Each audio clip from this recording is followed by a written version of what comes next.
Hello, everyone, and welcome to our, what is this, our fifth one? Fifth one? I think so. We're going to say it's our fifth session of CME Palooza. This is our CME Buzzword virtual edition. Session sponsored by MedLive and Daiichi Sankyo. Our host today will be Jason Oliveri, our announcer Dave Clausen, and our beatboxer, who you can hear in the background, Jordox. So I just want to tell everyone from the very start, there are a lot of moving parts. There are a lot of people associated with this program. I am very likely that I'm going to screw something up along as we're doing this. So bear with all of us. It's going to be a lot of fun, though. I think you will all enjoy it. So I'm going to go through the rest of my announcements. Our gold sponsors, a big thank you to them: Med Learning Group, Medscape Education, Projects and Knowledge. Our silver sponsors: Academic CME, DKB Med, Daiichi Sankyo, and Global Learning Collaborative. Helio CME, HMP Education, MedLive, Alum Health. And our bronze sponsors: Global Education Group, Infograph Ed, Integritas Communication. You know what? I am reading the wrong section. Answers in CME, Continuing Education, Catalyst Medical Education, Semiology, Excalibur Medical Education. That's what I get for writing them down, not reading them off the slide. Global Education Group, Infograph Ed, Integritas Communications, Iridium Continuing Education, MedIQ, and our last page, PACE, Paradigm Medical Communication, Peerview Institute for Medical Education, and Vindico Medical Education. For this one, there is going to be just one way to communicate with us. There will be an audience participation part of this. We're going to ask that you just use the text line, because that way it just makes it much easier for me to be able to see all the answers that are coming in. So you can use our CME Palooza text line. Write it down if you need to. 267-666-0CME at 0263. That'll be the best way for you to answer. And then again, any opinions, discussions, and or conclusions expressed are those of our panelists and do not represent an endorsement by or a position of their employer, its parent company, or affiliates. And at this point, I'm going to turn things over to Dave. Good afternoon, Spring CME Palooza attendees, live from Virtualandia, beamed directly into the offices and homes of multitudes. Casper, Wyoming, we see you. Holland, Michigan, welcome aboard. Orem, Utah, thanks for joining in. Literally everyone, whoever is, was, or will be someone in CME is tuning in right now to the most dynamic and dramatic, energetic and enigmatic, fantastic and frenetic game show ever to be produced for the makers and shakers of continuing education in the health professions. Let's all give a big round of applause for CME Buzzword and your host, Jason Oliveri. Welcome, everyone. We are so happy to be here with you this afternoon for the first ever CME Buzzword Online. Love you, Jordox. We're so happy to be here with the multitude today in Virtualandia. I cannot remember if I took the red pill or the blue pill, but I know I'm in the right place. I'm feeling the energy. And I got to say, other than the time when Sir Timothy John Berners-Lee flipped the switch on the World Wide Web, there's never been a more pivotal event than what we're bringing to you right here, right now. Never. That's right. We've really got something special for you this afternoon. So close your email, close your Slack, turn off your Insta. Bring the lights down and lock the doors, because we're about to play the first ever game show at CME Palooza, CME Buzzword. Okay. Here we go. The rules for CME Buzzword are simple. A panel of 3 contestants will be shown a series of up to 3 clues. Whoever can guess the buzzword that those CME clues represent first wins a point.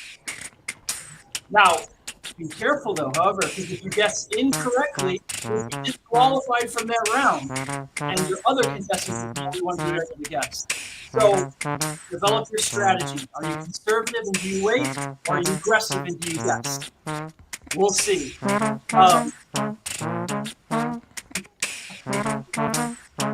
But don't worry if you're in the audience, because you get to play along too. If none of the contestants are able to guess correctly after seeing the final of 3 clues, you go to see the audience. And the first one of you to identify the clues correctly, the buzzword correctly, wins a fabulous prize. Derek told you at the beginning how you put in your guess. Derek's gone now, so he can't remind you how to do that. But that'll come up back on the screen later. So at the end of each round, a celebrity guest faculty member will provide a 2 to 4 minute informational definition of the buzzword. This is the educational part. We're all going to watch that pre-recorded video. And through this style, we'll be able to better incorporate those buzzwords into our own individual practice. After a series of 5 rounds, the contestant with the most guesses wins. In the event of a tie, we'll go with the contestant with the most number of points in the fewest number of clues shown. If there's a tie after that, we'll win it. I didn't plan more than 2 steps ahead. We're going to meet that first round of 3 contestants in a minute. The winner of each round, of course, will then remain to compete in the final head-to-head series, CME Buzz-Off, the winner of which will be the grand champion, showered with prizes and the envy of the multitude. Okay. Amazing prizes today. Amazing. Amazing prizes. So are we ready? Let's meet our first series of contestants.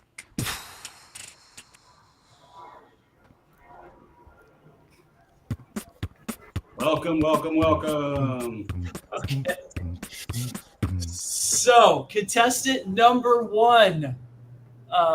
Which looks like the CME signal. Tell us who you are, where you're from, and your favorite game show. Thank you for having me on the show. It's my name's Riaz Baxmusa, coming to you from the heart of independent medical education, currently with Astellas. Acronyms are a second language to, and outcomes are everything. My favorite game show, I got to go with Jeopardy. It's the only show where answering in the form of a question doesn't get you side-eye from the CME Outcomes Committee. Great answer. Riaz, welcome aboard. We would have loved to have heard your favorite game show with CME Buzzword, but we'll move on, and I'm sure that won't affect the judging of your guesses. Contestant number 2, who I hear is coming to us from Ireland. Tell us who you are, where you're from, your favorite thing about the internet. Oh, hi, everybody. I'm Karen Roy. I am CEO and co-founder at Infograph Ed. And as Jason said, I am dialing in from Ireland at the moment. So CME Buzzword is the only thing between me and happy hour. My favorite thing on the internet is my sister's dog's Instagram account. So give Bush Beach Tilly a shout out and let's get her followers up there. I love the connection that the internet brings to stay in touch with people around the world. You could not have dropped an endorsement on a more watched event. That Insta is going to explode. Well done, Karen, and welcome aboard. And contestant number 3, last but not least, tell us who you are, where you're from, and your favorite city for a CME conference. Hello, Daniel Guiney here, coming to you live from central New Jersey and with MedLive.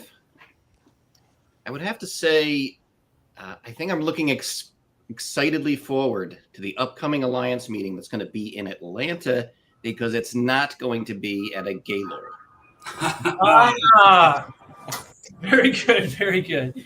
Okay, Riaz, Karen, Daniel, thank you all for being here and best of luck. We are about to begin our first round. Remember, you will each be shown. Derek has something to interrupt with. Yes, Derek. Oh, sorry. Didn't mean to interrupt. I just wanted to mention, if you could repeat the instructions for the viewing audience and their part. I had the volume a little bit loud on the beatboxing before, so there was a little trouble understanding it. We're at good volume now. But if you could remind everyone once again how they can also participate. We will have a reminder right now. Okay, so you will each be shown a series of up to 3 clues. They will come a few seconds apart.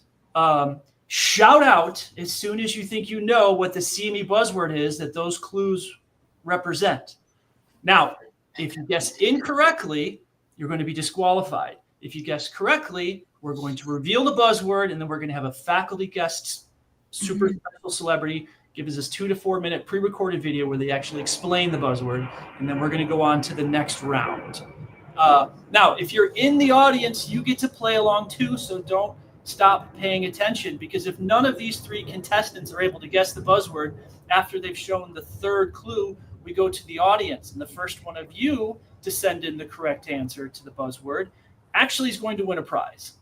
So we're all involved here, us playing the game, the multitudes at home looking at this, and also Karen's sister's cat's dog's Instagram. Dog. Sorry, lots of pressure on the host here. Okay, the winner of the first 5 rounds, that's Series 1, is going to compete head-to-head with the winner of Series 2, another 5 rounds in what we call CME Buzz-Off for the Grand Championship. We're going to give the rules to that when we get to that section, but that's a much faster play game. Let's get started now. Derek, will you please put the first clue on the board? All right. Clue number 1. The real issues often lie beneath the surface. Clue number 1. Real issues beneath I got the it. surface. Root cause. Whoa. Oh, wow. Riaz comes in hot. Yeah. Look at that. 1 point. Karen and Danny, you might be in trouble. Okay, root cause analysis. Well done. Yes. I think the answer is root cause analysis. I respectfully decline. Technically, right. Yeah. Well, we're going to have to review that with the judges backstage. Yeah, I win. Judgment goes to the supporter. Go. Okay, so root cause analysis. Well done. 1 point for Riaz, and we are off to our super special celebrity guest explanation.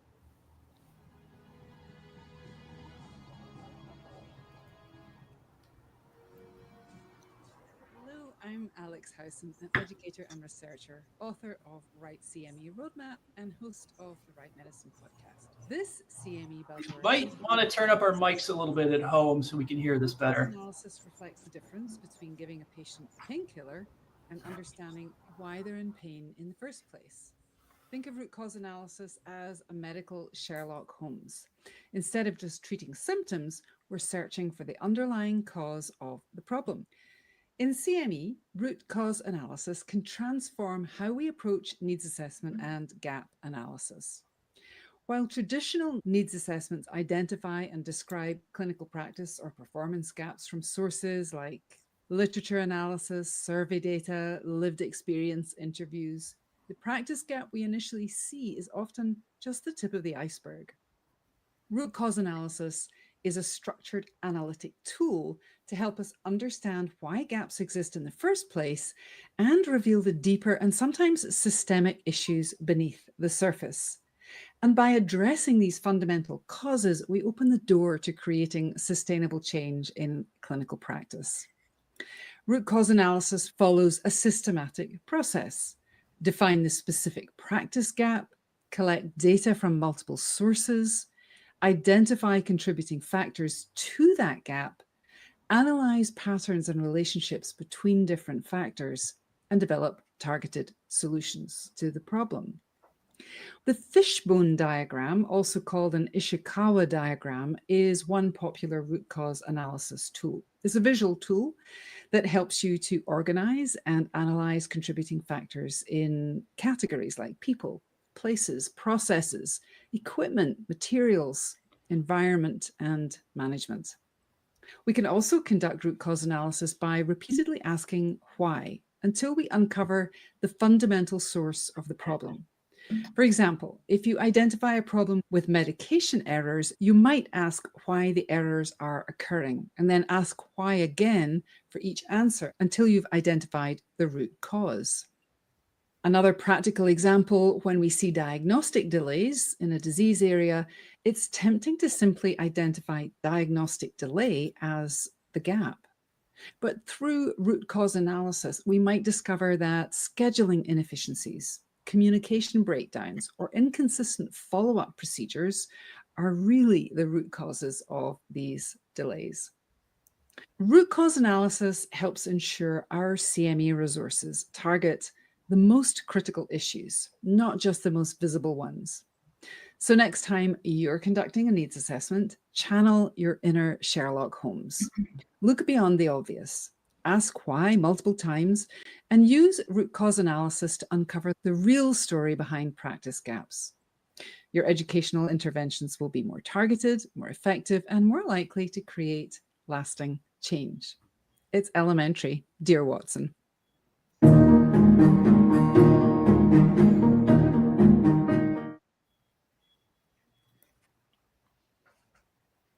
Thank you, Dr. Hausen. We are now ready to move on to round two. Derek, first clue on the board, please. All right. Every learner has their own strengths and weaknesses. Strengths and weaknesses. Number 2, harnesses technology to create a more effective learning path. Adaptive learning? Oh, we got it. Well done. Karen Roy with a point. She's now on the board. Yes. Only 2 clues shown. Well done. So we can now move on to our celebrity guest faculty to explain to us all what adaptive learning is in 2 to 3 minutes. Oh, and just a reminder of our sponsors and what happened round 1 and round 2.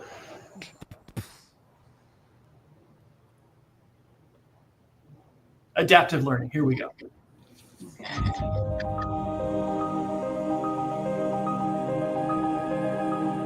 Hello, my name is Gary Bird. I'm manager of accredited education at the Heart Rhythm Society, an international not-for-profit medical society focused on the elimination of heart rhythm disorders as a cause of morbidity and mortality. My CME buzzword is adaptive learning. So, what is adaptive learning? Adaptive learning is the personalization of learning experiences for each learner. It is often used interchangeably with adaptive testing, although strictly speaking, adaptive testing is really a small part of this topic area. Learners engaged in adaptive learning methodologies see feedback on their progress in the form of changes in the curriculum path, the speed or difficulty of practice exercises or assessments, and the addition of resources or additional education to support exposed areas of weakness. What are the benefits of adaptive learning? Overall, for learners involved in this education, the net impact is more effective learning. Every learner is unique, learns differently, and has their own strengths and weaknesses. Adaptive learning helps to nurture each student's needs to create a more effective learning environment. Adaptive learning improves interaction and engagement. Learning paths are specifically designed for each individual learner, helping to increase practice opportunities for those who need extra help or accelerate learning for those who advance more quickly. This helps learners stay engaged as it matches their individual pace of learning. What is involved in the adaptive learning process? Well, adaptive learning typically harnesses technology to create a more effective learning path, taking an individual on a learning journey. It often takes place on web-based platforms that use algorithms or other technology to measure and personalize the learner's experience. Now, adaptive learning has been around since the 1950s, so it's not a new concept at all. However, what is new is the opportunity to merge adaptive learning with sophisticated new technologies such as AI. When this is achieved, we may get to see the true benefit of this educational modality in the form of a scalable, tailored learning experience that reacts differently for each person.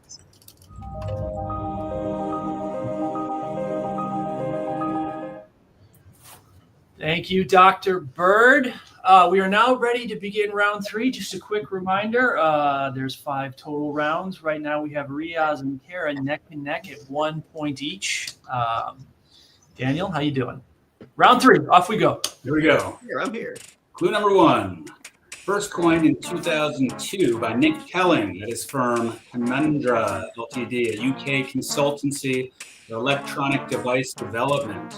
First coined in 2002. Next clue. In 2009, it was described by Professor Scott Nicholson as participatory storytelling. Participatory storytelling. Clue number 3. We're doing it right now. Happening. Gamification. Gamification. Yeah. Dave is the arbiter here. Who shouted that out first? I think I heard Riyadh say it first. I think so. Gamification. Well done. 2 points for Riyadh. Here we go. And now our celebrity guest faculty will explain. In 2002, programmer and writer Nick Pelling coined what he called a deliberately ugly word, gamification. That at the time meant applying game-like accelerated user interface design to make electronic transactions both enjoyable and fast. That's right. The guy who ported Duke Nukem 3D to the PlayStation and the Teenage Mutant Ninja Turtles game to the Commodore 64, all things, coined the term gamification. The term later took on a life of its own and was decoupled from its industrial design roots. In 2017, and still today, but in 2017, Chekar and Asmodli published What Gamification Is and What It's Not in the European Journal of Contemporary Education to try to sort it all out. They try to separate the concepts of gamification, games, and game-based learning. Think of games as enjoyable interactions where you're a central agent and they involve learning, but learning is only the point insofar as it helps and enables you to play the game. Think of game-based learning as learning from games where the primary purpose of the designed game is to teach you something to be applied outside of the game. And think of gamification as the application of game-based elements to non-game applications. In 2011, Sebastian Deterding and colleagues tried to break this down into a couple of handy graphics. Note the distinction between game types, interactions, and practices. It's important to note that gamification is an application of elements that others have called hedonic attributes and motivational affordances, ways to stimulate, motivate, and foster enthused engagement. A common example of motivational affordances would be badging. But that's nothing new. The Soviets were notorious for trying to uncover motivational tactics and rewards. There's a great irony in much of this. The methods for teaching and structuring many games comes from induction processes within training and development. Much of that comes from early research and practice for training troops for war. So now we have instructional designers taking inspiration from mechanics within games modeled after military elements, where the games themselves implied training and development techniques that were themselves learned from training and development manuals, much of which was developed within the military over the past 2,000 years. So what's old is new again. We call it something different, but really we are talking about the applications of hedonic attributes and motivational affordances to keep learners engaged and get them through the material. Thank you, Jacob Coverstone. I love that explanation. Now we're ready to begin round 4. Off we go. 2 points left to win. Let's see who's going to take it all. Clue number 1. Latin for every or all. Omnichannel. Oh, man. Karen Roy. Aaron, bringing the heat. Wow. With one clue. Okay, Riaz. Omnichannel education. Very good. Let's have our next faculty guest explain this to us, please.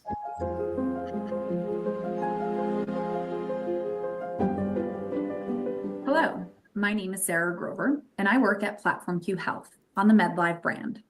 We are a digital healthcare education provider for clinicians and patients, and my CME buzzword is omnichannel education. Omnis is Latin for every or all. Omnichannel education is integrating all chosen channels of communication to create a unified educational experience. That's a lot of words. Let's dig into what this actually means. We have some key terms here, including integrated, communication channels, and unified. Let's start with channels of communication. These can be either physical or digital. Physical may include conferences, a symposium, or print materials. Digital channels may include emails, websites, mobile apps, or social media. You don't need to use all of these channels to practice omnichannel education, but the ones that you do use need to be integrated, which brings us to our next term. Channel integration is all about behavior and adjustments based on behavior. And how do you track behavior? Data. How do your learners interact with your campaign, and what tweaks or adjustments to their experience do we make because of it? Learners routinely switch between communication channels. Tracking and adjusting tactics based on these behaviors is critical to an omni-channel strategy. Retargeting a learner that opened an email with a follow-up message on social media is a great example of an integrated campaign. The more this can be done in a timely manner, the more successful your omni-channel campaign will be. This is in contrast to multi-channel education, which uses various channels, but they operate independently. In short, if it's not data-driven, it's not omni-channel education. That leaves us with unified educational experience. With the many ways to engage a learner, you create the potential for a disjointed experience. The goal is to create a consistent and seamless experience for learners across communication channels. Omnichannel education should focus on creating a learner journey using multiple channels with consistent messaging throughout. In summary, omnichannel education has each of these three components: multiple channels of communication, tracking engagements across channels and adjusting tactics accordingly, and creating a unified educational experience across channels. I hope this overview helped clarify the CME buzzword, omnichannel education. Thanks for tuning in.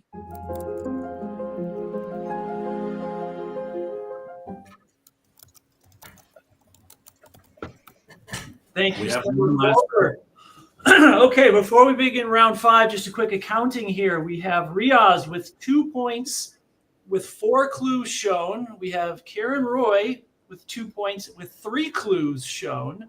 Real neck and neck here. I'd love to say this last round is worth extra points, but unfortunately it's just worth a single. We're all still playing, and we're all still rooting for us. So off we go. Round 5, final round. All right, I'm the spoiler. All right, clue number 1. Digital assistant. AI. AI agents. Oh. Hold on. Daniel. Hold on. We weren't expecting that. Okay. That's Oh boy, Dave. Let's have a sidebar here. So Yeah. the correct answer is AI agent. That's correct. Yeah.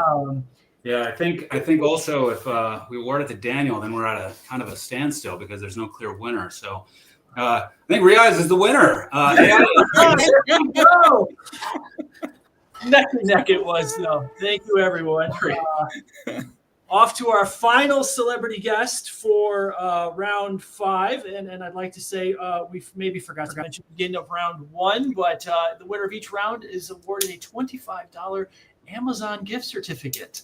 So congratulations to Riaz for that. And let's meet our final celebrity faculty guest for series 1. Jason, can I at least get some sad music from the beat book? We'll give it to you on the way out. A digital assistant that doesn't respond to commands, but actively plans, learns, and acts on its own. That's an AI agent. Unlike traditional software or even AI platforms from just a few weeks ago, AI agents are designed for autonomy. They perceive their environment, reason about it, and take actions to achieve specific goals. Think of it as a smart, proactive problem solver. Now, how does this differ from generative AI? It really doesn't. It just works a little bit differently. While tools like text generators, ChatGPT, Google Gemini, Claude, create content, AI agents go further. They don't just produce outputs. They make decisions and execute actions in a dynamic environment, adapting and improving over time. They plan, they execute tasks, not just provide a single output. How can that impact and transform continuing education? Now imagine that an AI agent can analyze vast amounts of medical research to identify knowledge gaps, look at dozens of course drafts to do needs assessments, or at least draft them up, personalize learning pathways for individual physicians, automatically schedule and manage CME activities, or provide real-time feedback and assessment. This is where tools like Google's Deep Research, ChatGPT's Deep Research, Manus and DeepSeek, or similar systems come in. They can act as powerful AI agents, streamlining the entire CME process. For funding proposals, an AI agent can automatically gather relevant data and statistics and just present that to you, generate compelling narratives and justifications, or ensure compliance with funding guidelines. When it comes to evaluating CME programs, AI agents can analyze large data sets of evaluations and forms to present you with the outcomes, identify trends and patterns, generate detailed reports on program effectiveness, and many more things. This allows for much more data-driven decisions and improvements, and to really show the effectiveness of education. This augmentation to our already expansive expertise translates to more efficient resource allocation, improved program quality, and ultimately better patient outcomes. I truly believe AI agents are going to continue to revolutionize what we do in continuing education. By automating some of these tasks, by personalized learning and providing data-driven insights, they're going to empower in a much more efficient way us to stay at the forefront of what we do. I can't wait to see what's around the corner. Thank you, Andy Krim, and thank you to Riaz, Karen, and Daniel. Riaz, you're going to stay with us because you're going to be competing head-to-head in CME Buzz-Off. Karen and Daniel are off to happy hour and back to the multitudes. Thank you very much. Go get him, Riaz. Bye. Good luck, Riaz. Thank you. And now we are ready to meet our contestants for Series 2, please. Derek, if you want to bring those contestants up from backstage, and Jordox is going to give them a little drum roll. Welcome, welcome, welcome. Welcome aboard. We have two. There's one more that's waiting to appear. I think their car is pulling up right now. Thank goodness we have a beatboxer to fill in these dead moments.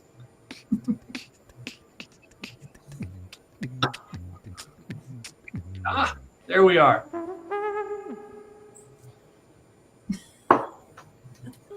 Okay.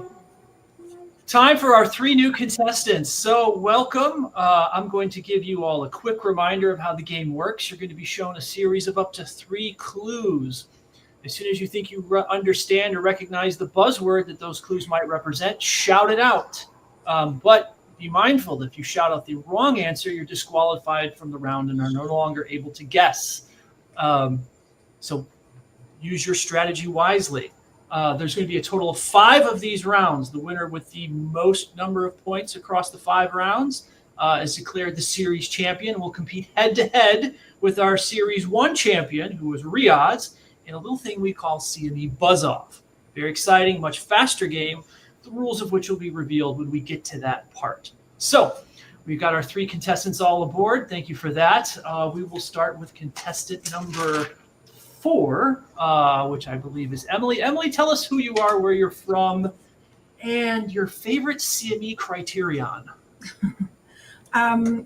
I'm Emily Lewis. I'm here in Denver, Colorado today, where I live. I'm with Projects in Knowledge, powered by Kaplan, Vice President of Education and Strategy. And I would have to say, I don't think I can choose my favorite. They're all so good. Sorry. So good. Fantastic answer. Welcome aboard, Emily. And contestant number 2, Michael. Michael, why don't you tell us who you are, where you're from, and your favorite educational format? Well, Michael's sound needs a little bit of a boost. Problem with his microphone.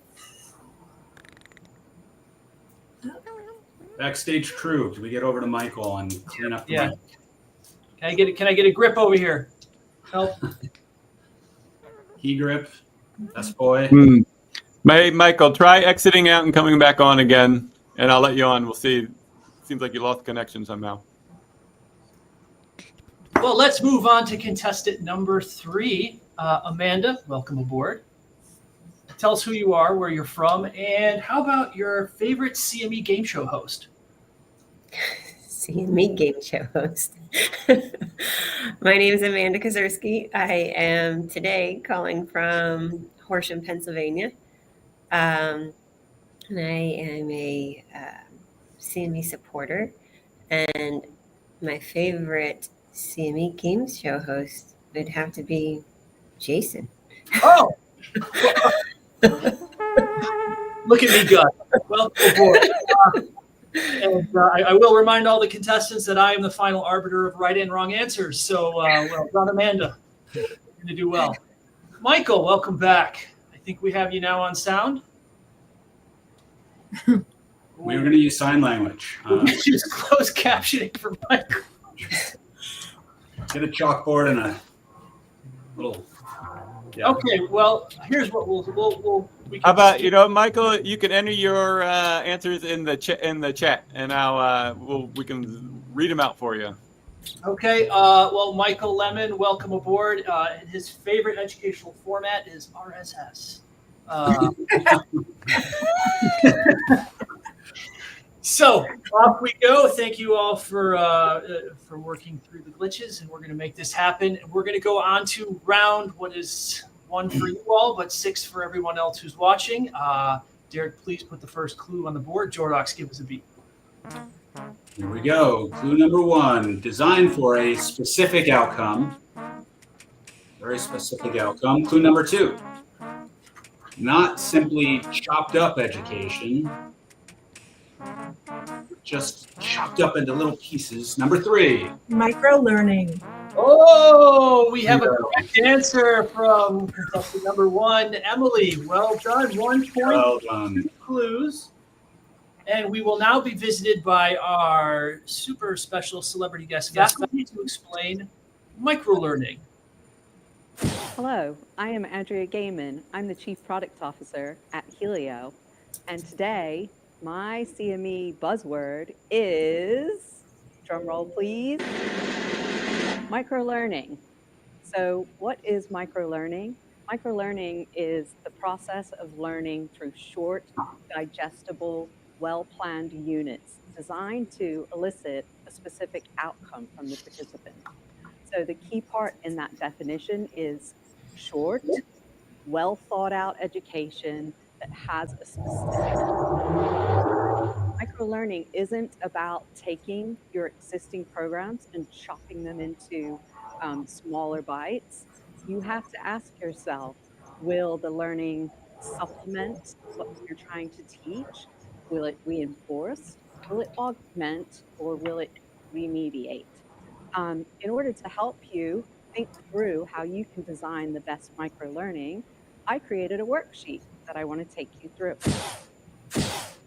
So here is a quick and easy microlearning worksheet that you can use today to help you plan out your microlearning activities. The first part of the sheet is, what is that single use case that you're trying to achieve through the microlearning? Is it performance-based, persuasive? Do you want them to think through something? Is it post-instruction? Is it making a change in their practice? Or is it preparing for the rest of the learning that you're going to deliver? Next, you want to design your use case questions. Again, what is it we're trying to accomplish? Why does microlearning make sense for this particular type of education? And what is the specific outcome that you're looking to accomplish? When you're thinking about designing your program, again, it's important for you to think about the types of learners that you're targeting. Do they have a preferred format? What is that format that works well for microlearning? Is it short podcasts? Is it video? Is it gaming? Is it virtual reality? Is it AI?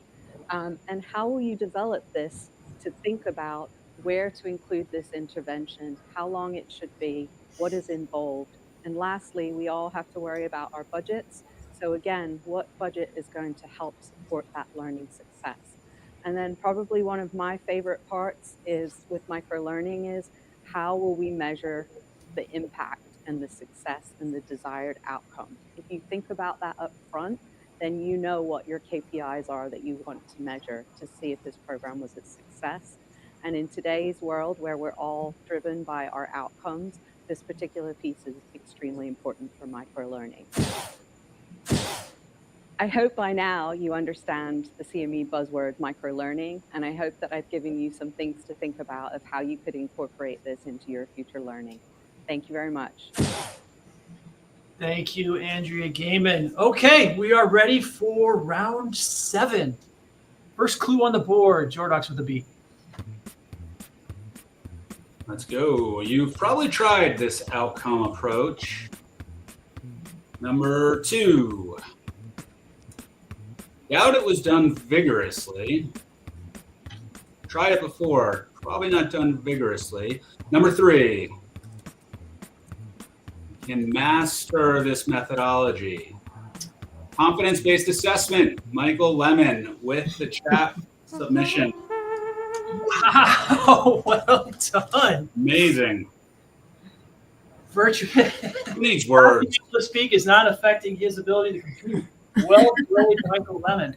Off we go to our celebrity guest faculty to explain CBA.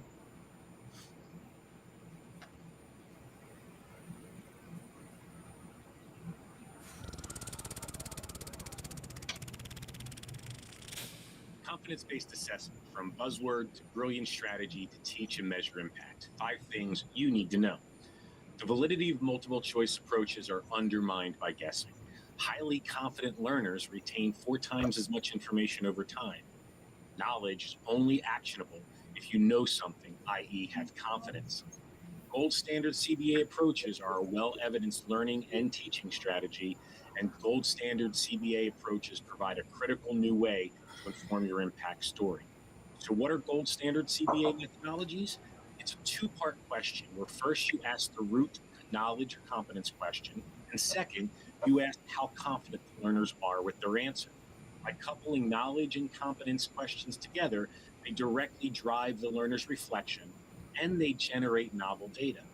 This allows us to then categorize the learners as either misinformed when they're incorrect but confident, uninformed when they're incorrect but have low confidence, guessing whether they're correct or incorrect, doubt when they're correct but have low confidence, and finally mastery when they're correct and they have high confidence. These data can be visualized like traditional assessment, but you can immediately see the significantly greater depth of analysis and insight. So here's 5 things to take away about CBA. CBA drives meaningful reflection. CBA improves learning and retention. CBA is a greater predictor of behavior change. CBA generates additional data to support your outcome story. And CBA even informs more powerful predictive outcomes models. Thank you, Dr. McGowan, for that visit and explanation. We are ready to begin round 3. Can you hear me, Jason? I'm sorry, yes? Can you hear me? Yes. Oh, you're in. Welcome. I wasn't sure because Jordox had his face up to the microphone. I thought it was him. Now we're all playing, and we might have lost a contestant. Fantastic. Okay. Game 1, we lose another. That's all right. That's how the game's played. All right. Well, it's going to be hard for Emily to guess, but we're going to continue in the interest of time with round 8. Clue number 1 on the board, please. All right. Hooks the learner. Hooks the learner. Number 2. Not what was expected. Unexpected. Hooks the learner. Let's bring in number 3. Individual performance data compared to relevant benchmark. What do we got? Emily? Give Emily a second to read the clues. We have not gone to the multitudes yet. We have what might be a stalemate here. Problem-based learning? No, not problem-based learning. Sorry. So Derek, is there anyone in the multitudes that has texted in the correct answer? There's not. Everybody is stumped. Oh boy. Wow, and you've gone through all thousands of responses that quickly. You should have seen how fast Dave was going. It was Use ChatGPT to sort it, I'm sure. Technical capabilities are amazing. Okay, well, no points for this round. This was a real stumper, but a very important one. Cognitive dissonance. And yes, the clues are perfect. You should have all been able to guess that. Off we go to our new celebrity to explain this one.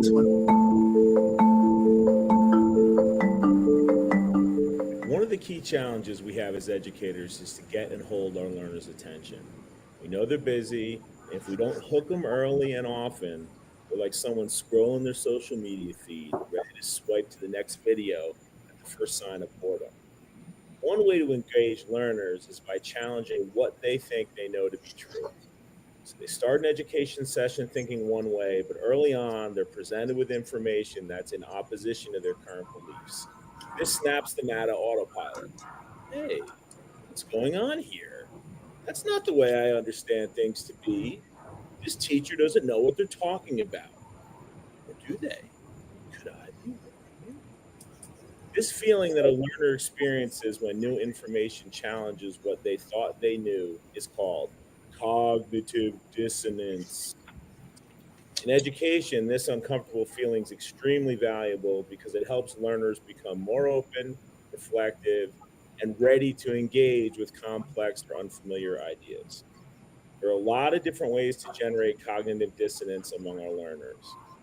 Perhaps a poor score on a pretest illustrates that they don't understand the material as well as they thought.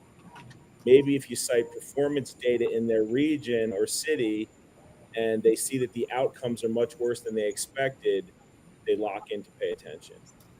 Maybe if they hear a patient perspective that's opposite of what they assumed, it provides an opening to reconsider some aspect of the shared decision-making process.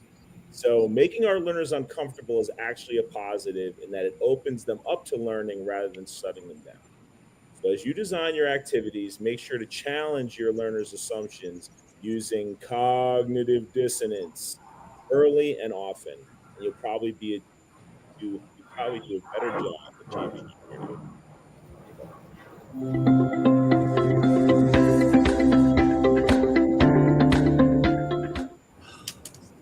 Thank you, Ted Singer. Appreciate the explanation. We're going to start with round 9, quick accounting. We have, it's neck and neck here, and anybody's still in the game. Michael with 1, Emily with 1. Off we go for round 9. First clue, please. Jason, I got to say, I'm a little nervous here. 2 rounds left. A bridge is the first clue. A bridge. Not just any bridge. But right? Requires practice and feedback. Not just practice, not just feedback, but practice and feedback. Number 3. What is I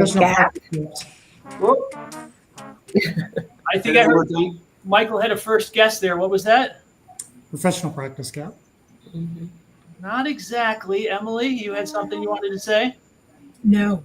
No, I was saying the gap too. Or bridging gaps.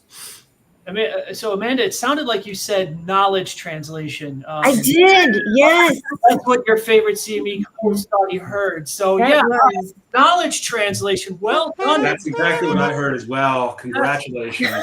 Thank you, Dave, for validating that. Off we go to knowledge translation. Let's see what our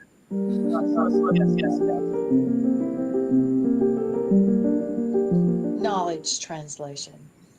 Imagine a patient sitting across from a clinician, their health hanging in the balance. You want to offer them the most effective, cutting-edge treatment. But is the latest research truly reaching their care? That's where knowledge translation comes in. It's the bridge between the lab and the clinic, the active process of moving evidence into practice.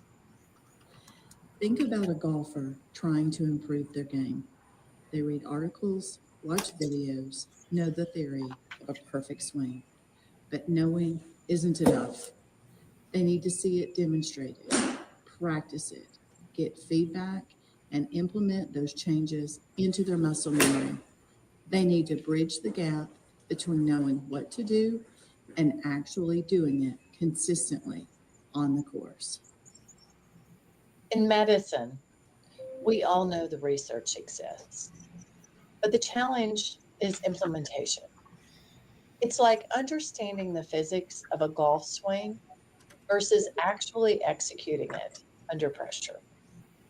With CME, we have the opportunity to transform how clinicians learn and how they practice by leveraging the power of effective learning design to optimize knowledge translation. We can dramatically reduce the time it takes for new evidence to impact patient outcomes. Just like a golfer refining their technique, we must refine our approach to learning in medicine. This ensures that every patient benefits from the latest advancements every time. Let's work together to drive real change and bring the best of research from the lab to the patient's bedside consistently and effectively.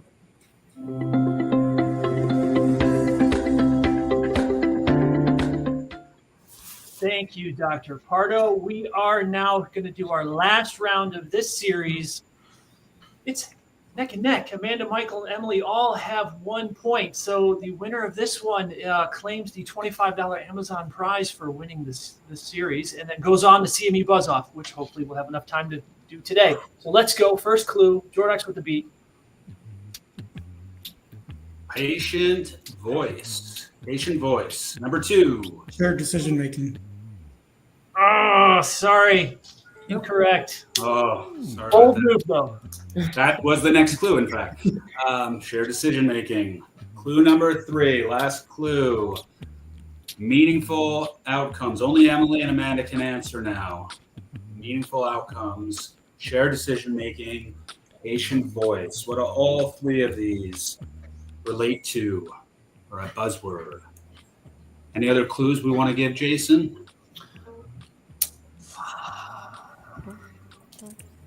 Do the multitudes have anything to say, Derek? Hold on. Did I get one? Nope. Decision making. Oh, wait. Personalized medicine. Oh, patient education. Patient-centered education. I think that counts. So we've got that, and we've got Michael with the second guess. So I will give him half a point for that one. Patient education. What about patient education? Centered education. So it looks like we have our winner of Michael with 1.5 points. Unprecedented. Never happened before in Buzzword. Well done. All sorts of firsts today. Let's meet our guest faculty and then move on to the final.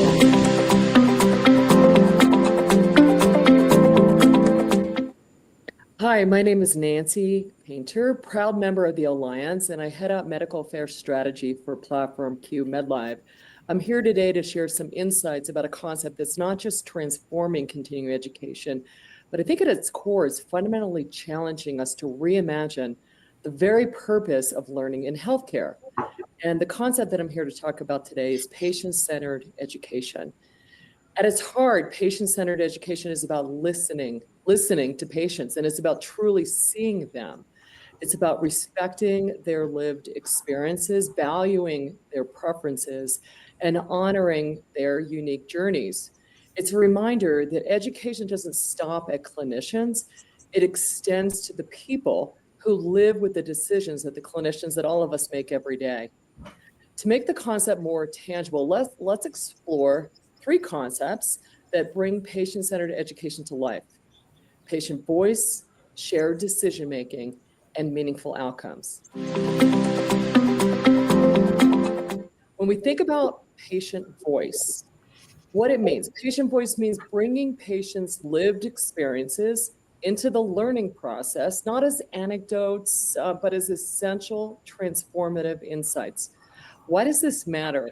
When clinicians hear directly from patients, they connect with the human side of science. It bridges the gap between textbook knowledge and real-world practice, reminding us that every statistic fundamentally represents a story. Here's a clue. Patients are not just subjects of care, they're partners in learning. Their stories aren't just powerful, they're indispensable.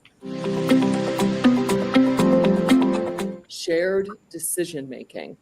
What does this mean? When we think about shared decision-making, at its core, again, it's all about collaboration, creating a space where clinicians and patients work together to create care plans that align evidence with individual values and goals.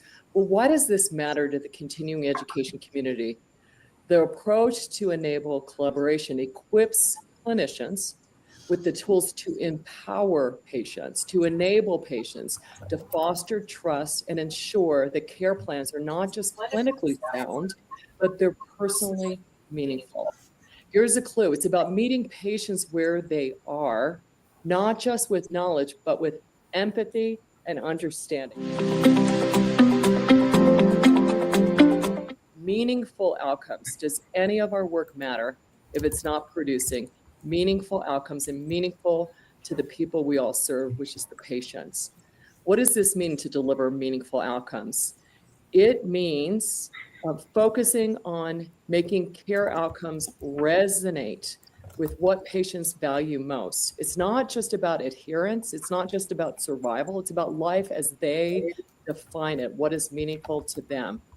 Why does this matter? Patient-centered education turns knowledge into action, helping clinicians achieve results that are, yes, of course, clinically effective, but they're personally impactful, again, to the patients that we're all trying to serve. So here's a clue. If the continuing education doesn't matter to delivering experiences that matter to the patients, it's truly not patient-centered. So what's the bigger picture? Patient-centered education, it's not just a method, it's a movement. In 2025, it's a movement. It challenges us to embed the patient voice in every step of the learning process, to rethink what success looks like in shared decision-making, and to measure impact, not just in educational outcomes, but in what is meaningful. Okay, like every great show, we're leaving you all with a cliffhanger. Amanda, Emily, Michael, thank you so much for playing. We were going to have CME Buzz Off, but instead we're going to have to do this next time with two titans. Riaz and Michael will face off. The mean overlord has put them on high and put an end to Social it. medical education. You can see everyone can do it. This is like speed edition as I try to get Next to my next slide. Who's got it? Who's got it? This is fun. Adult learning principles. How about this one? The Lawrence.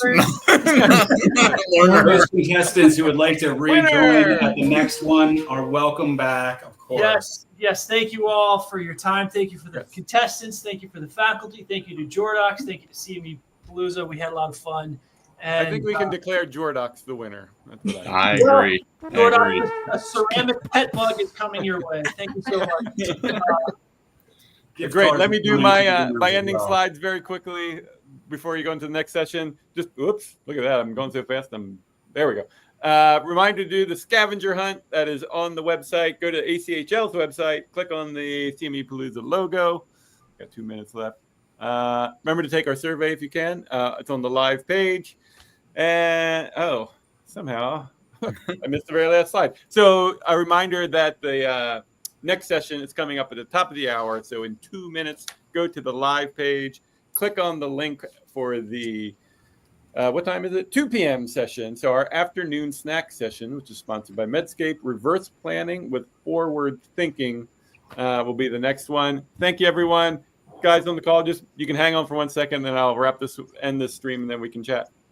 But thanks everyone for participating. Very unique and clever session. Loved it. I'll talk to you all soon. Thank you all. Bye, everybody. Thank you. Bye.